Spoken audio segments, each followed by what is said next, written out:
আজই সাবস্ক্রাইব করুন এবং দেখুন আপনার প্রিয় শো। সার্থক মেসি ভাইয়ের কথা জানতে পারলে আরো পাগল হয়ে উঠবে। ও মেসি ভাইকে না শেষ করে থামবে না। আমি সার্থককে চিনি। এই মুহূর্তে ও প্রচন্ড রেগে আছে। ধরে নিচ্ছি ঝড়ে উড়ে এসে সন্দেহের একটা বীজ সার্থকের মনে বপন করেছে, কিন্তু সেটাকে বাড়তি দিয়ে কোনো লাভ আছে? বলো। ও তোমাকে ভালোবাসে লিটল সিস, খুব ভালোবাসে। তার জন্যই তো তোমার প্রতি পজিটিভ। আমিও সন্দেহ করতাম তোমার দিদি ভাইকে, খুব সন্দেহ করেছি, কিন্তু তোমার দিদি ভাই কিন্তু আমাকে ক্ষমা করে দিয়েছিল। করেনি? তুমি জানো তো। তুমি পারবে না জাস্ট একবার সার্থককে ক্ষমা করে দিতে, হাতে হাত রেখে একে অপরের সাথে কথা বলে সবকিছু সর্ট আউট করে নিতে, মিটিয়ে নিতে পারবে তো? সার্থক ভালো নেই মানছি, কিন্তু আমার লিটল সিস্টারও তো ভালো নেই। এই যে তোমার মন খারাপ, চোখের নিচে কালি পড়ে গেছে, শরীরটা খারাপ, এটা তুমি ডিজার্ভ করো? ওই দলটার বেশ লিডার হয়ে উঠেছে জানিস। আমি তো শুরু থেকে ছিলাম না। কিঞ্জলরা বলছিল এই পুরো অ্যাটাকটা নাকি ওই লিড করছিল, আর বেশ কনফিডেন্সের সাথে।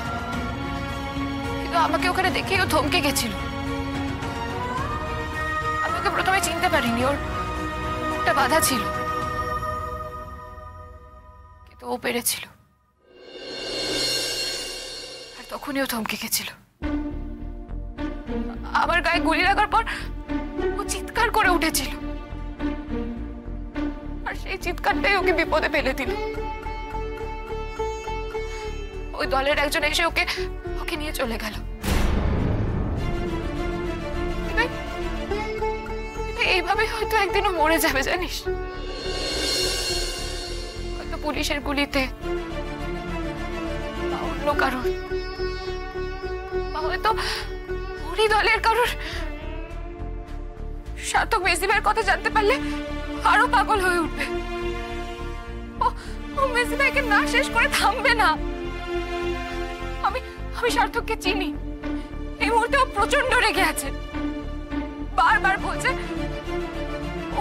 ওই দলটাকে শেষ করেই ছাড়বে।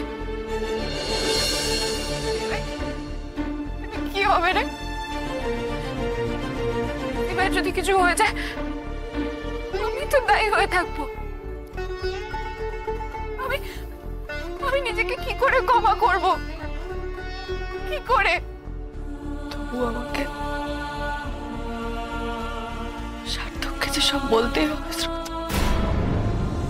চোখের সামনে তোর সংসার, তোর ভালোবাসা আমি শেষ হয়ে যেতে দিতে পারি না। এগুলোর ভাগ্যে যা আছে তাই হবে। ওকে তো আমরা কেউ ওই পথে ঠেলে দিইনি, নিজে থেকে গেছে। এইভাবে যতদিন সার্ভাইভ করতে পারে করুক।